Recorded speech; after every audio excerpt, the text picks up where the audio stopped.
Why don't you wear a suit? You're at the highest level in this country's office, and you refuse to wear a suit.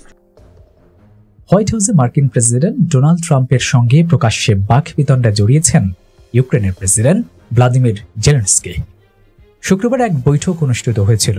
বাদানুবাদের এক পর্যায়ে white house থেকে জেলেনস্কিকে বের হয়ে যেতে বলা হয়। হোয়াইট হাউসে পোশাক নিয়েও কটাক্ষের শিকার হয়েছেন জেলেনস্কি, তবে সেটি ছিল এক সাংবাদিকের করা। এক সাংবাদিক তাকে জিজ্ঞাসা করেন, কেন আপনি স্যুট পরেননি? আমেরিকার সর্বোচ্চ প্রশাসনের দপ্তরে এসেছেন, স্যুট না পরে।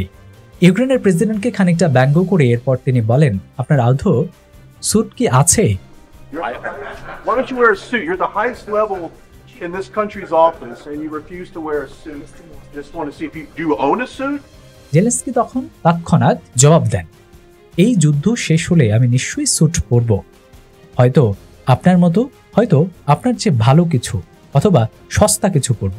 উল্লেখ্য, এর আগে জো বাইডেনের সঙ্গে দেখা করার সময়ও স্যুট পরেননি জেলেনস্কি। তবে ডেকে এনে এভাবে জেলেনস্কিকে অপমান করায় চটেছেন ইউরোপের অন্যান্য দেশগুলোর নেতারা। তারা বলছেন, ডেকে এনেই একজন নেতাকে এভাবে অপমান কোনোভাবেই কাম্য নয়।